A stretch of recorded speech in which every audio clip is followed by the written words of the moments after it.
Hello friends, எப்படி இருக்கீங்க? மீண்டும் ஒரு வேதாளருடைய கதையில் உங்களை சந்திக்கிறதுல ரொம்பவே சந்தோஷம். இன்னைக்கு நம்ம பார்க்க போகிற இந்த ஒரு கதைக்குமே நல்ல வரவேற்பு கொடுப்பீங்க அப்படின்னு நான் நினைக்கிறேன். கிட்டத்தட்ட ஒரு 3 பாகமாக இந்த கதையை நம்ம பார்க்க போகிறோம். இது வரைக்கும் நம்ம பார்த்த கதைகள், அந்த பழைய கதைகள், அது நீங்கள் ஆல்ரெடி ராணி காமிக்ஸ்லேயே பார்த்துருப்பீங்க.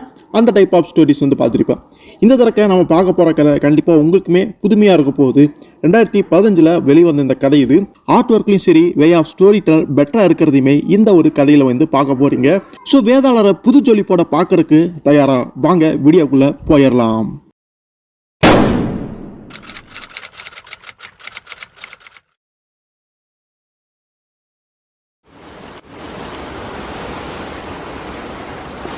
பல நூற்றாண்டுகளுக்கு முன்னாடி அங்க ஒரு கப்பல்ல பயணிகள் எல்லாமே போயிட்டு இருந்திருக்காங்க. அப்ப அந்த கப்பல் வந்து தாக்குதலுக்கு உள்ளாக்கப்படுது. அதுக்கு காரணம் பைரட்ஸ். சிங் பிரதர்வுட் அப்படின்னு சொல்லப்படுற அந்த பைரட் தான் அந்த இடத்தையே ஆட்டி வச்சுட்டு இருந்திருக்கான், தன்னுடைய கண்ட்ரோல்ல வச்சிருந்தான் அப்படின்னு சொல்லலாம். அப்படி அங்கே போயிட்டு இருந்த ஒரு கப்பலையே வந்து இவங்க சர்வநாசம் ஆக்குறாங்க. அதில் இருந்த எல்லா பயணிகளுமே இறந்து போயிட்டாங்க. அந்த கப்பலுக்குமே தீ வைக்கப்பட்டிருக்குது. பட் அதிர்ஷ்டவசமா ஒரே ஒரு பயணி மட்டும் எப்படியோ தப்பிச்சு கரை ஒதுங்குறாரு. அந்த நபருடைய அப்பாவை இவரால் காப்பாற்ற முடியல. அவர் அந்த பைரட்ஸ் கிட்ட அங்கேயே மாட்டி இறந்து போயிட்டாரு. பட் இவர் மட்டும் எப்படியோ தப்பிச்சு இங்க வந்துடுறாரு. அப்படி கரை ஒதுங்கின அந்த நபரை சில அலையா விருந்தாளிகள் வந்து கவனிக்கிறாங்க. அவங்க அந்த இடத்த சேர்ந்த பழங்குடியின மக்கள் அப்படின்னு தெரியுது. ஸோ கரை ஒதுங்கின அந்த நபருக்கு தெரிஞ்சிருச்சு. ஸோ நம்ம இப்போ இவங்க கிட்ட மாட்டிக்க போகிறோம். இவங்க நம்மளை என்ன பண்ண போகிறாங்களோ, வறுத்து சாப்பிட போகிறாங்களோ, அல்லது வேற ஏதாவது நம்மளை வந்து பயன்படுத்திக்க போகிறாங்களோ, நம்ம கதை முடிய போகுது அப்படின்னு நினைக்கிறாரு. ஆனால் அதுக்கு மாறாக வேறொரு விஷயம் நடக்குது. அந்த மக்கள் அவரை வந்து தங்களோட கூட்டிட்டு போகிறாங்க. அவரை நல்லா பார்த்துக்கிறாங்க. அவரை அங்கேயே சுதந்திரமாக வாழவும் விடுறாங்க. என்னடா அது ஆச்சரியமா இருக்கு அப்படின்னு பார்த்தா, அந்த இடம் பெங்காலியா, அந்த காடு. ஸோ அங்கே வாழ்ந்துட்டு இருக்கக்கூடிய அந்த மக்கள் தான். அவங்களுக்கு அந்த பைரட்ஸை நினைச்சாதான் கவலை, பயம். அவங்களத்தான் சுத்தமாக பிடிக்காத ஒழிய இந்த மாதிரி ஆபத்தில் தத்தளிச்சிட்டு இருக்கக்கூடிய நபர்களுக்கு உதவி பண்ணுறதுக்கெல்லாம் அவங்க தயக்கமே காட்ட மாட்டாங்க. ஸோ அந்த மக்கள் கூடயே வளர்ந்து அங்கேயே ஒரு மாதிரி வேற வழி இல்லாமல் அந்த நபர் வாழ்ந்துட்டு இருக்கும் பொழுது, கடற்கரையோரமா அப்படியே நடந்து போயிட்டு இருக்கும் பொழுது ஒரு விசித்திரமான காட்சியை பார்க்கறாரு. கரையோரமா ஏதோ ஒரு சடலம் ஒதுங்கி இருக்கிறத கவனிக்கிறாரு. நல்லா கவனிச்சு பார்க்கறாரு. அப்பதான் தெரியுது அந்த சடலம் யாருடையது அப்படின்னு. அது ஒரு பைரட், ஒரு கடற்கொள்ளையனுடையது. அது எப்படி அவருக்கு தெரிஞ்சது இது வந்து ஒரு கடற்கொள்ளையனுடைய சடலம் தான் அப்படின்னு பார்க்கும் பொழுது, அந்த தாக்குதல் இவர் எப்படி இந்த தீவுக்கு வந்து சேர்ந்தாரோ அந்த தாக்குதல் நடந்ததுல பைரட்ஸ்னால தான் அந்த கப்பல் தாக்கப்பட்டிருக்கும். அதுல அந்த நபருடைய அப்பா இறந்திருப்பாரு. அவரை கொன்னது இந்த ஒரு கடற்கொள்ளையன் தான். ஸோ அதனால பார்த்தோன்னே அவரு அடையாளம் கண்டுக்கிட்டாரு. அப்படிப்பட்ட கடற்கொள்ளையனே இங்க இறந்து இப்படி கிடக்குறானா, வேற ஏதோ விஷயம் நடந்திருக்கு அப்படிங்கிறதையுமே புரிஞ்சுக்கிறாரு. அந்த சமயத்துல அதை பார்த்தோன்னே அவருக்கு என்ன ஆச்சு அப்படிங்கிறதுல கொஞ்சம் அமைதியா இருக்காரு, யோசிக்கிறாரு. அதுக்கப்புறம் ஒரு தீர்க்கமான சில முடிவுகளுமே எடுக்கிறாரு. ஒரு இடத்துக்கு போறாரு. ஒரு மண்டையோட்டை எடுத்துக்கிட்டு அதுல அப்படியே சபதம் பண்றாரு. அங்க நெருப்பு எல்லாமே கொழுந்து விட்டு எரியுது.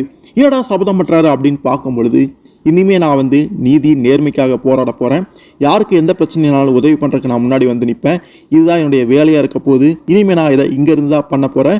இது எனக்கு அப்புறமும் தொடரும். என்னுடைய பசங்களுமே இந்த வேலையை வந்து கண்டினியூ பண்ணுவாங்க. இது வழி வழியா தொடரும் அப்படின்னு சொல்லும் பொழுதுதான் நமக்கு தெரியுது அவர் தான் முதல் வேதாளர், பேண்டம் அப்படிங்கிறது.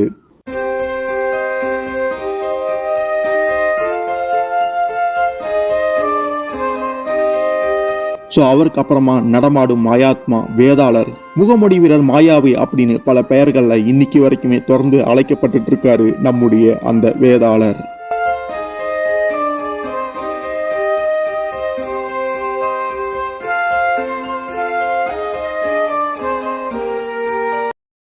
ஸோ இப்போ 4 நூற்றாண்டுகள் கழிச்சு கரண்ட்ல வந்து காட்டுறாங்க. அங்க இருக்கக்கூடிய ஒரு ஆபீஸ், பெங்காலியால இருக்கக்கூடிய ஏதோ ஒரு ஆபீஸ். அங்க உள்ள நம்ம வேதாளருடைய மனைவியான டயானா பால்மர் அவங்க ஒர்க் பண்ணிட்டு இருக்காங்க. லேட் நைட் ஆயிடுச்சு, கிட்டத்தட்ட வேலையுமே முடிச்சுட்டாங்க. அப்படியே டயர்ட் ஆயிட்டாங்க. அப்போ அந்த சமயத்தில் யாரோ வந்து உள்ள நுழையிறாங்க அப்படிங்கிறத அவளுமே புரிஞ்சுக்கிறா. பட் எதுவுமே கண்டும் காணாத மாதிரி அப்படியே சாதாரணமாக இருக்கிற மாதிரி இருக்கலாம். யாருடா வரா அப்படின்னு பார்க்கும் பொழுது அது நம்ம வேதாளர் தான். அவர் சர்ப்ரைஸ் கொடுக்குற மாதிரி அப்படியே சத்தம் போடாமல் அப்படியே பின்னாடி அமைதியாக வராரு. இருந்தாலுமே டயனா வந்து கண்டுபிடிச்சிடறா, ஓ நீங்கள் தானா அப்படிங்கிற மாதிரி. அதுக்கப்புறம் அவங்களுடைய அன்பை பரிமாறிக்கிறாங்க. ஸோ நீ ரொம்ப லேட் நைட்டாக வேலை பார்த்துட்ட, கொஞ்சம் வெளியே வா, ரிலாக்ஸ் பண்ண அப்படின்னு வேதாளர் வந்து தன்னுடைய மனைவியை கூட்டிகிட்டு போகிறாரு. ஸோ லாங் ரைட் போனால் நல்லாயிருக்கும் அப்படின்னு டயனா சொல்லும் பொழுது அவர் தன்னுடைய குதிரையில் வந்து அவளை ஏற்றிக்கிட்டு அப்படியே பயணம் பண்ணி காட்டுக்குள்ளேயுமே போகிறாங்க.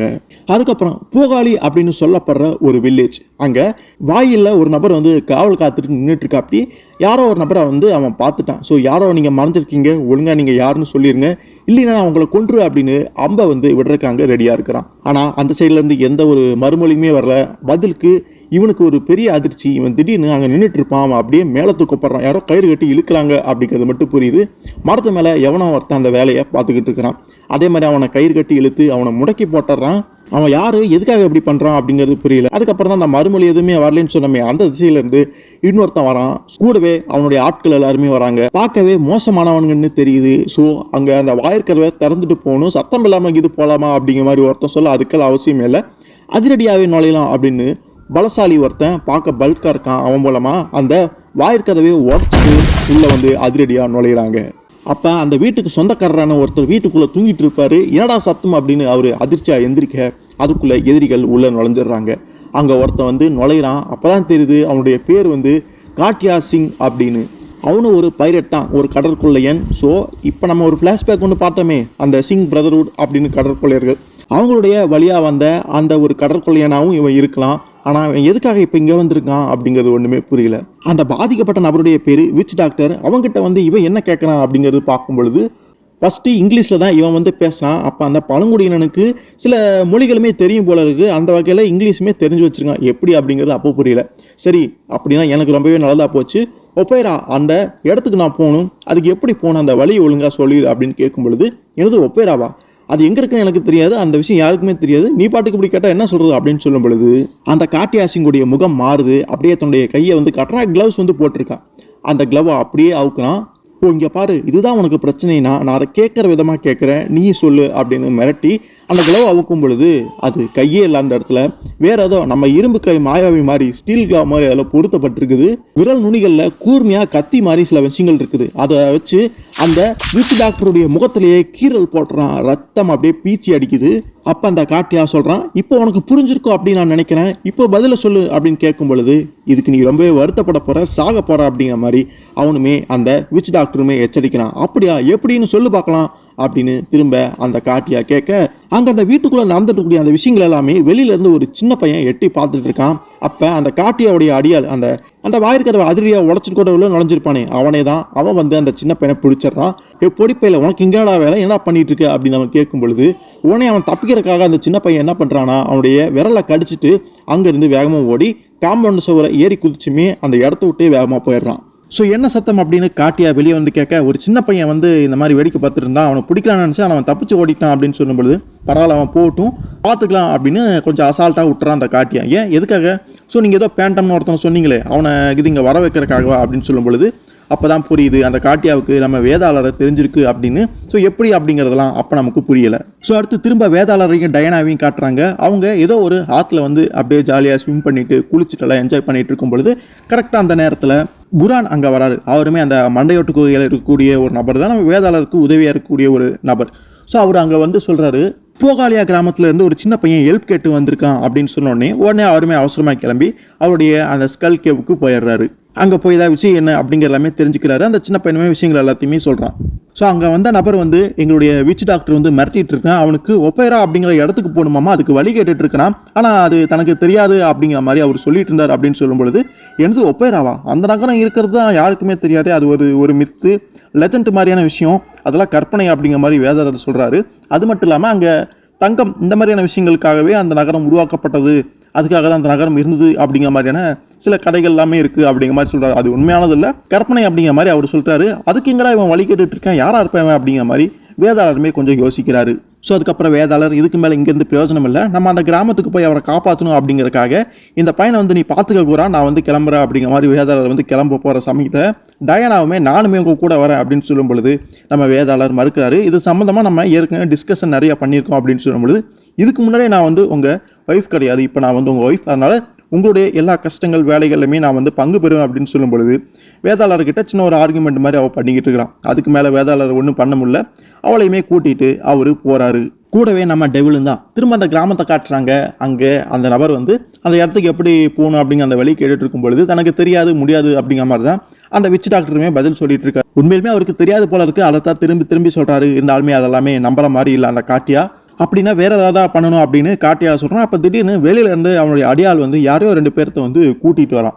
ஸோ அது யாருன்னு பார்க்கும் பொழுது அந்த நபருடைய மகள், அப்புறம் இன்னொரு சின்ன பொண்ணு ஒருத்தி இருக்கா, அவள் வந்து பேத்தி. அவங்க 2 பேருமே பிணை கைதியாக பிடிச்சி வச்சுக்கிறாங்க. இவங்களுக்கு எதுவும் ஆகக்கூடாது அப்படின்னா நீ அந்த இடத்துக்கு போகிறதுக்கான வழியை சொல்லியே ஆகணும் அப்படின்னு காட்டியா வலியுறுத்தி கேட்கும் பொழுது அந்த இடத்துல ஒன்றும் பண்ண முடியாமல் அந்த நபர் வந்து தவிக்கிறாரு. இப்போ ஒழுங்காக உண்மையை சொல்ல போறியா இல்லையா, இல்லை உன்னோட முடிவு தான், ஃபஸ்ட்டு வந்து நான் யாரை கொள்றது அப்படின்னு துப்பாக்கியை அந்த சின்ன பொண்ணுகிட்டையும் அந்த பெரிய பொண்ணுகிட்டையும் காட்டும் பொழுது கொஞ்சம் அவன் பயப்படுறான். சரி, ஒரு பேப்பரையும் பெண்ணையும் கொடுங்க, எனக்கு தெரிஞ்சதை நான் அதில் ஏதோ வரையினேன் அப்படிங்கிற மாதிரி சொல்கிறான். அப்போ காட்டி அவன் இங்கே பாரு, ஒழுங்காக வரையணும், உண்மையை வரையணும், இஷ்டத்துக்கு எங்களை ஏமாத்துறதுக்கு ஏதாவது பண்ண அப்படின்னா தொலைஞ்சு நீ அப்படிங்கிற மாதிரி எச்சரிக்கிறான். அப்போ அந்த விச் டாக்டர் வந்து பேசுகிறான், இங்கே பாருங்கள், நான் ஒன்றும் முழு ட்ரைபு கிடையாது, இங்கேயே வாழ்ந்து பிறந்த ஒரு மனுஷன்லாம் கிடையாது, நானே பாதியில் தான் வந்து இங்கே ஒரு மாதிரி சேர்ந்தேன், இங்கே தான் வாழ்ந்துக்கிட்டு இருக்கிறேன், அதனால் எனக்கு இந்த இடத்துடைய கடந்த காலமோ வரலாறை பற்றியெல்லாம் ஒன்றும் தெரியாது, ஏதோ தெரிஞ்சதை நான் சொல்கிறேன் அப்படிங்கிற மாதிரி சொல்கிறான். ஸோ அதனால தான் அவனுக்கு இங்கிலீஷ் தெரிஞ்சிருக்கு வெளியாள் அப்படிங்கிறனால. இருந்தாலுமே நீங்கள் இப்படி பண்ணுறதுலாம் நல்லதுக்கே கிடையாது, இந்த இடத்துல வாழ்ந்துட்டு இருக்கக்கூடிய அந்த அழியாத மனுஷன் அவர் வந்து உங்களை அழிச்சிருவாரு, அது உங்களுக்கு நல்லது கிடையாது அப்படின்னு எச்சரிக்கும் பொழுது அவர் வேதாளரை தான் குறிப்பிட்டாரு அப்படிங்கிறது புரியுது. அப்போ அதை கேட்ட கடுப்பான காட்டியா அந்த சின்ன பொண்ணு தலையில கண்ணை நட்டி திரும்ப மிரட்டுறான். அப்படியே அவனு பேசுறான், இதுக்கு மேலே நீ அந்த பேண்டமோ அந்த அழியாத மனுஷன் இம்மோர்டல் இதை பற்றிலாம் நீ பேசக்கூடாது, அதை நீ அப்படியே மறந்துடணும் அப்படின்னு சொல்லும் பொழுது, சரி அந்த இம்மோர்டல் யாருன்னு எனக்கு தெரியாது, நான் இனிமேல் அந்த வார்த்தையவே யூஸ் பண்ண மாட்டேன் அப்படின்னு பயந்துட்டு அந்த மேப் அப்படியே வரையவும் ஆரம்பிக்கிறான். பட் எது எப்படியோ வேதாளர் கையால் இவங்களுக்கு மரணம் நிச்சயம் அப்படிங்கிறத மட்டும் மனசில் நினச்சிக்கிட்டு அந்த நபர் வேற வழி இல்லாமல் அந்த விஷயத்தை எல்லாமே பண்ணிட்டு இருக்காரு. ஸோ கிட்டத்தட்ட ஆல்மோஸ்ட் அங்கே விடிஞ்சிருது. அங்கே வெளியில் காவலுக்கு சில நபர்கள் உட்காந்து அப்படியே பேசிட்டு இருக்கும் பொழுது கரெக்டாக அந்த இடத்துக்கு நம்ம டயனா பால்மர் மட்டும் தனியாக வராங்க. என்னடா அவங்க மட்டும் தனியாக வராங்க அப்படின்னு பார்க்கும்பொழுது அங்கே ஏதோ சாதாரண பயணி மாதிரி வந்து ஏதோ ஒரு இடத்துக்கு போகணும், எனக்கு நீங்கள் வழி சொல்லுவீங்களா அப்படிங்கிற மாதிரி கேட்கும் பொழுது அந்த 3 கடற்கொலைகளும் வாழ்க்கையில் பெண்ணையே பார்க்காத மாதிரி அதிசயமாக பார்க்குறாங்க. தவறான எண்ணத்தோட அந்த பெண்ணை நெருங்கணும் அப்படின்னு நினைக்கிறாங்க. கரெக்டாக அந்த சமயத்தில் டெவில் அப்படின்னு அந்த பொண்ணு சொல்லும் பொழுது டெவில் வந்து டயனாவுக்கு ஹெல்ப் பண்ண அங்கே வந்துடுது. இந்த நாயங்கடா திடீர்னு வந்துச்சு அப்படின்னு அவங்க அதிர்ச்சி அடைகிறாங்க. சரி அந்த நாயை சுட்டு கொள்வோம் அப்படின்னு துப்பாக்கிகள் எடுக்கிறாங்க. கரெக்டாக நம்ம வேதாளருமே அங்கே வந்து அவங்க துப்பாக்கிகள் எல்லாத்தையுமே சுட்டு அவங்கள டிஃபீட் பண்ணுறாரு.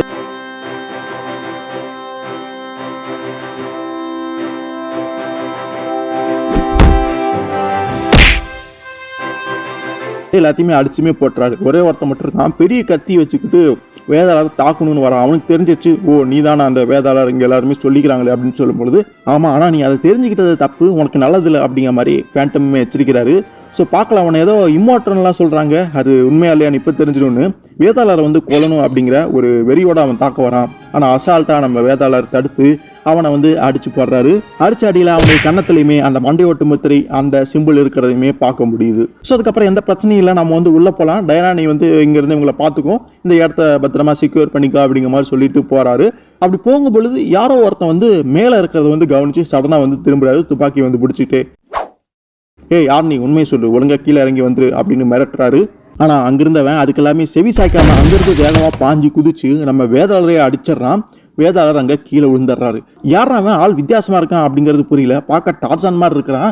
ஸோ இந்த மாதிரி என்னுடைய துப்பாக்கி முனையில் மிரட்டுறதெல்லாம் எனக்கு பிடிக்காது அப்படிங்கிற மாதிரி சொல்லிட்டு வேதாளர் கூடயே சண்டைக்கு நிற்கிறான். அப்போ அவன் சொல்கிறா, எழுந்திருச்சுன்னு இல்லை, நான் திரும்ப உன்னை எச்சரிக்க மாட்டேன், விலங்குகள் வந்து திரும்ப எச்சரிக்கவும் செய்யாது, அது டைரக்டாக தாக்க ஆரம்பிச்சு அப்படின்னு வித்தியாசமாக பேசுகிறேன். உடனே வேதாளருமே சொல்கிறாரு, குறிப்பாக யாரும் மக்கள் வந்து என்னை எச்சரிக்கிறது எனக்கு சுத்தமாக பிடிக்காது, அதை திரும்பவும் சொல்ல மாட்டாங்க, அது மட்டும் இல்லாமல் நீ ஒன்றும் விலங்கு கிடையாது, எதுக்காக இந்த மாதிரி பேசுகிற அப்படிங்கிற மாதிரி நம்ம வேதாளர் சொல்லிக்கிட்டு அங்கே எந்திரிச்சு நிற்கிறாரு. அப்போ அவன் வந்து கையில் கத்தி எடுத்துக்கிறான், வேதாளரை தாக்கணும்னு வரான். பட் வேதாளர் ஃபாஸ்ட்டாக நகர்ந்துக்கிறாரு, அதை அவனுமே புரிஞ்சுக்கிறான், நீ ரொம்ப ஃபாஸ்ட்டாக தான் இருக்க அப்படிங்கிற மாதிரி சொல்கிறான். அப்போ வேதாளருமே பதிலுக்கு திரும்ப தாக்க அவனுக்கு பாதிப்பு ஏற்பட்டுச்சா அப்படிங்கிறது தெரியல, நம்ம வேதாளருடைய கைக்கு தான் அங்கே வலிக்க ஆரம்பிக்குது, அந்த அளவுக்கு அவன் ஸ்ட்ராங்காக இருக்கான் அப்படிங்கிறது புரியுது. திரும்ப கத்தி வச்சு நம்ம வேதாளரை தாக்க வரான். அப்போ அவர் எப்படியோ விளைக்கிறாரு, ஓங்கி வயிற்றுல பஞ்ச் அப்படியே தொடர்ந்து 2-3 வாட்டி குடுத்தாரு. பட் அவன் அப்படியே மர மாதிரி நிற்கிறான், அவனுக்கு ஒன்றுமே ஆகலை. அப்போ அவனே சொல்கிறான், ஒன்றும் மோசம் கிடையாது, எனக்கே லைட்டாக வலிக்க தான் செய்யுதுன்னு. வேதாளருடைய 2 கைகளை பிடிச்சிக்கிட்டு அவன் ஓங்கி பஞ்ச் பண்ணுறான். வேதாளர் அப்படியே அங்கே தூரம் தள்ளி போய் விழுவுறாரு. அவருடைய கைகளை அவரால் அசைக்கவே முடியல, மரத்து போன மாதிரி ஆயிடுது. என்னடா அவன் இவ்வளோ ஸ்ட்ராங்காக இருக்கான் அப்படிங்கிற மாதிரி அவரே அதிர்ச்சி அடைகிறாரு. ஸோ இது வேலைக்காகாதே, வேற ஏதாவது ஸ்ட்ராட்டஜியை பயன்படுத்தி அவனை பிடிக்கணும் அப்படின்ட்டு அவன் தாக்க வரும்பொழுது விலகிட்டு அப்படியே பின்னாடி வந்து 2 கைகளால் அவனை அப்படியே பிடிச்சிக்கிறாரு. ஸோ நீ மாட்டிக்கிட்ட, ஒழுங்கா சரணஞ்சிரு அப்படின்னு சொல்லும் பொழுது எனது மாட்டிக்கிட்டேனா, அதுக்கு வாய்ப்பே இல்லை அப்படின்னு அப்போ தன்னுடைய பலத்தை பயன்படுத்தினா அப்படியே தூக்கி வீசி நம்ம வேதாளரை பொத்துன்னு போடும் பொழுது அதிர்ச்சியாக தான் இருக்குது நம்ம வேதாளருக்கு. இருந்தாலுமே பதிலுக்கு அவருமே எட்டி உதைக்கிறாரு. இப்போ 2 பேருமே தீவிரமாக தாக்குறதுக்கு ஒருத்தருக்கு ஒருத்தர் அங்கே நேருக்கு நேராக பார்த்துட்டு நிற்கும் பொழுது டயனா அங்கே வந்து குறிக்கிற அப்படி நம்ம வேதாளருமே, எதுக்காக நீங்கள் வர, பின்னாடி போ அப்படிங்கிற எச்சரிக்கிறாரு. ஆனால் அவ சொல்கிறா, ஜிம்மி வெல்ஸ் அப்படிங்கிற மாதிரி அந்த நபரை பார்த்து கூப்பிடுறான். அவனுமே டயனா பால்மர், ஓ நீதானா அப்படிங்கிற மாதிரி அவனுமே சொல்கிறான். வேதாளருக்கு ஒன்றுமே புரியல. அவங்க 2 பேர் திடீர்னு வந்து ஒன்றா அங்கே பேசிக்கிறாங்க. வேதாளர் அங்கே குழப்பத்தில் இருக்கிறதையுமே பார்க்க முடியுது. அப்போ டயானா ஜிம்மியை பார்த்து கேட்குறா, நீ எதுக்காக பேண்டம் கூட சண்டை போட்டுட்டு இருக்க அப்படின்னு சொல்லும் பொழுது, ஓஹோ இவன் தான் பேண்டமா, எனக்கு தெரியாதே, நான் ஒரு கடற்கொள்ளையன் பைரட் அப்படின்னு நான் நினச்சிட்டேன், இல்லை இவர் அப்படி கிடையாது அப்படிங்கிற மாதிரி டயானா சொல்கிறேன். சரி ஓகே, நீ அவன் கூட என்ன பண்ணிட்டு இருக்க அப்படின்னு கேட்கும் பொழுது, அது அவரு என்னுடைய ஹஸ்பண்ட் அப்படிங்கிற மாதிரி சொல்லும் பொழுது அவனுக்கு அதிர்ச்சியா இருக்குது. ஸோ இப்படி 2 பேர் இவங்க பேசிட்டு இருக்கும் பொழுது நம்ம வேதாளர் கேட்கிறாரு, டயானா எனக்கு ஒண்ணுமே புரியல, யார் இவன் அப்படிங்கிற மாதிரி. இவனுடைய பேர் ஜிம்மி, முன்னாள் ஃப்ரெண்டு அப்படின்னு அங்க பேசிட்டு இருக்கும் பொழுதே சில நபர்கள் குறுக்கிடுறாங்க. உண்மையான பைரட்ஸ் அப்ப அங்க வந்துடுறாங்க. உடனே அதை பார்த்த ஜிம்மியுமே டயானா இங்க இருந்து ஆபத்து அப்படின்னு டயானாவை ஒரு இடத்துல மறைவா கொண்டு போய் வைக்கணும்னு அவளை இழுத்துட்டு ஓடுறான்.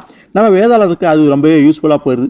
எது எப்படியா நம்ம கூட இவ்வளவு நேரம் சண்டை போட்டுட்டு இருந்தாலும் நமக்கு இப்போ ஹெல்ப் தானே பண்றா அப்படின்னு அந்த பைரட்ஸ் கூட சண்டை போட ஆரம்பிக்கிறாரு. ஃபர்ஸ்ட் அந்த பைரட்ஸ் சொல்றாங்க இவர் எப்படியோ சாமர்த்தியமா விலகிட்டு சண்டை போட ஆரம்பிக்கிறாரு. அப்ப வேற ஒரு இடத்துல காட்டுறாங்க, அங்க சில G+ நபர்கள் எல்லாமே போயிட்டு இருக்காங்க. அது எல்லாமே அந்த காட்டியாவும் ஆட்கள் தான் அங்க போயிட்டு இருக்காங்க. அவங்களுக்கு அங்க தகவல் போய் சேர்ந்துருது, இந்த மாதிரி பேண்டம் அங்க அந்த இடத்துல நம்ம ஆட்கள் எல்லாமே அடிச்சு போட்டுட்டு இருக்காரு அப்படிங்கிற அந்த விஷயம் அங்கே தெரிஞ்சிருச்சு. ஸோ நம்ம ஆட்கள் எல்லாமே அங்கே சுட்டிருக்காங்க, இருந்தாலுமே அவன் தப்பிச்சிட்டா அப்படின்னு சொல்லும் பொழுது, சே அவன் எப்படி மிஸ் ஆனா அப்படிங்கிற மாதிரி கொஞ்சம் கோவப்படுறான். அப்போ அவன் சொல்கிறான், இதுக்கு முன்னாடி அந்த பேண்டப்புக்கு நான் நன்றி சொல்ல கடமைப்பட்டிருக்கேன், ஸோ அது இன்னும் சொல்ல முடியாமல் இருக்குது அப்படின்னு தன்னுடைய கையை பார்த்து அந்த இரும்பு கரமாட்டிருக்குல அதை பார்த்து பேசிகிட்டு இருக்கேன். எனது தேங்க்ஸ் சொல்லலான் இருந்தீங்களா, நீங்கள் சொல்கிறது ஒன்றுமே புரியலையே அப்படின்னு வண்டி ஓட்டிகிட்டு இருந்தவன் கேட்குறான். அப்போ நாங்கள் ஒரு ஃப்ளாஷ்பேக் மாதிரி காட்டுறாங்க. அந்த காட்டியா சிங்கும் நம்ம வேதாளரும் ஏற்கனவே சந்திச்சிருக்கிறாங்க. அவங்களுக்குள்ள ஒரு மோதலுமே நடந்திருக்குது. அவன் வேதாளரும் அந்த காட்டியா சிங்கும் வால் சண்டை போட்டுக்கிட்டு இருக்கிறாங்க. அப்போ வரைக்குமே யாருமே தடுக்க முடியாத ஒரு கடற்கொள்ளையனா கோல் வச்சுக்கிட்டு இருந்தா அந்த காட்டியா சிங் அப்போ அந்த சமயத்தில் வேதாளர் அது எல்லாத்தையுமே கெடுத்துட்டாராமா. என்னை யாராலுமே தோக்கடிக்க முடியாது, டெஃபீட் பண்ண முடியாது அப்படின்னு நான் நினச்சிட்டு இருக்கக்கூடிய சமயத்தில் அவன் அங்கே என்னுடைய கையை வெட்டி எறிஞ்சிட்டான்.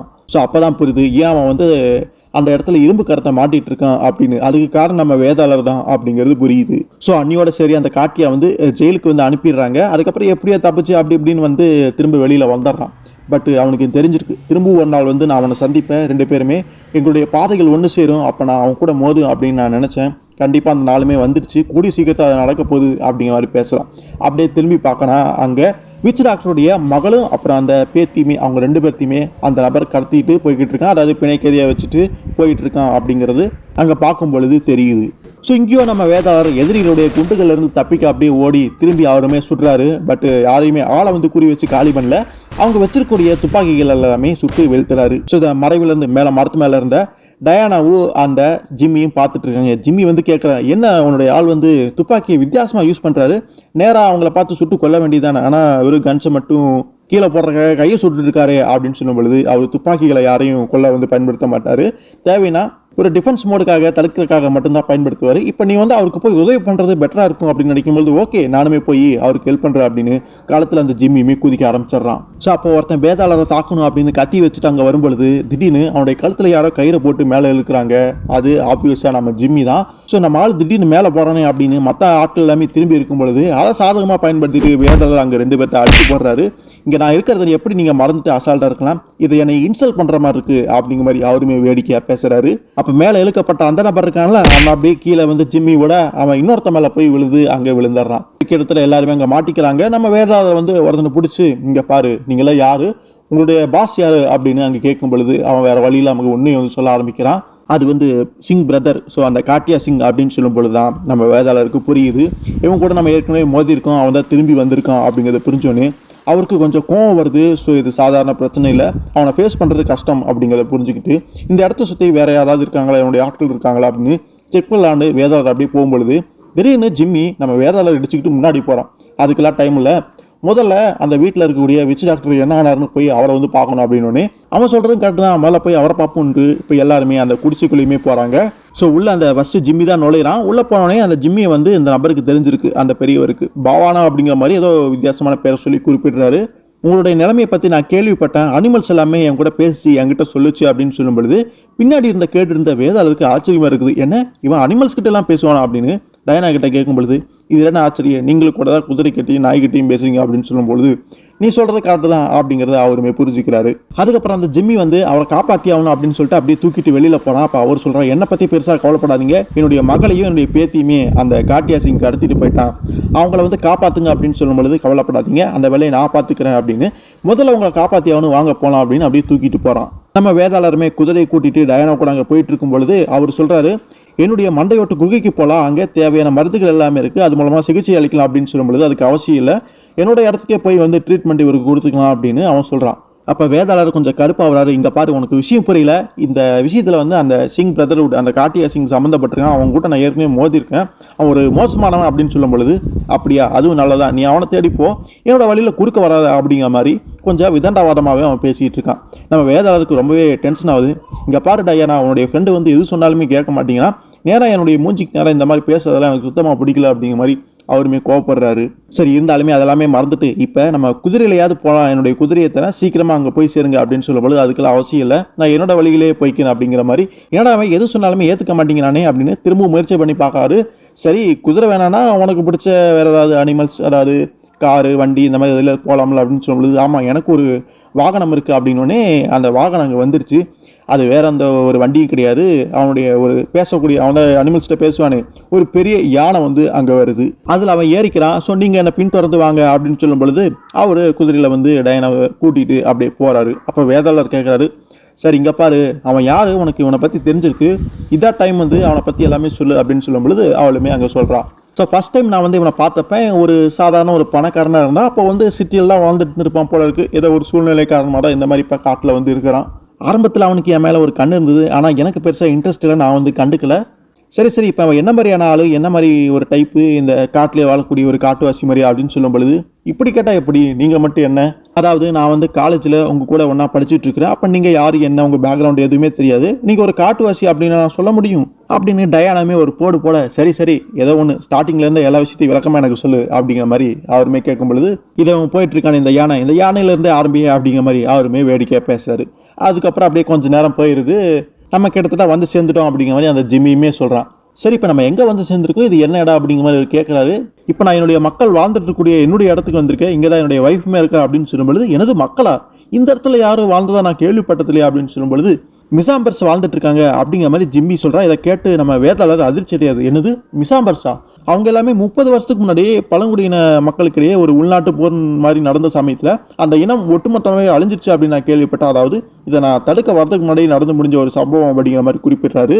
இதை சொன்னோடனே ஜிம்மி சொல்கிறான், நீங்கள் சொன்னது உண்மைதான், ஆனால் உயிர் தப்பி பழச்ச சில மனிதர்களுமே இருக்கிறாங்க, அவங்க எல்லாருமே இங்கே தான் வாழ்ந்துட்டு இருக்காங்க அப்படின்னு சொல்லும் பொழுது, அது நம்ம வேதாளருக்கு பெரிய ஒரு ஆச்சரியமாக தான் இருக்குது. இந்த விஷயம் தெரியாமல் அவர் இத்தனை நாள் அந்த காட்டில் இருந்திருக்காரு. அவங்க அப்படியே அந்த இடத்தோட எல்லைக்குள்ள அப்படியே என்ட்ரு ஆகிறாங்க. மேலே அவனுடைய அந்த ஆட்கள், மிசாம்பர்ஸ்னு சொல்லப்படுற அந்த ஆட்கள் எல்லாமே காவலுக்கு கையில் ஈட்டி, கோடாரி, இந்த மாதிரி ஆயுதங்களை வச்சுட்டு இருக்கிறதையுமே பார்க்க முடியுது. தங்களுடைய தலைவன் ஜிம்மி அவன் தான் வரான் அப்படிங்கிறத புரிஞ்சுக்கிட்டு அவங்கள எந்தவித பிரச்சனையும் இல்லாமல் உள்ளே வந்து அவங்க அனுமதிக்கிறதையுமே பார்க்க முடியுது. நம்ம வேதாளருக்கு இன்னைக்கு நாளே வித்தியாசமாக போயிட்டு இருக்குது. ரொம்ப ஒரு ஆச்சரியமான நாளாகவும் மாறிக்கிட்டு இருக்குது. அப்போ அப்படியே உள்ளே போயிடுறாங்க. அங்கே ஒரு பெரிய வீடு இருக்குது. பார்க்கத்தான் ஏதோ காட்டுக்குள்ளே போகிற மாதிரி இருந்தது. பார்த்தா வீட்டுக்குள்ளே காட்டுறாங்க ரொம்ப வசதியாகவே ஒரு பணக்கார வீடு எப்படி இருக்குமோ அந்த மாதிரி தான் இருக்குது. நம்ம வேதாளருக்குமே ஆச்சரியமாக இருக்குது. ஸோ அந்த விச் டாக்டர் வந்து சேஃபாக வந்து சிகிச்சை அளிக்கிறதுக்கு அந்த ஏற்பாடு எல்லாமே பண்ணிட்டு வந்து ஜிம்மிங் வந்து பேசிகிட்டு இருக்காரு.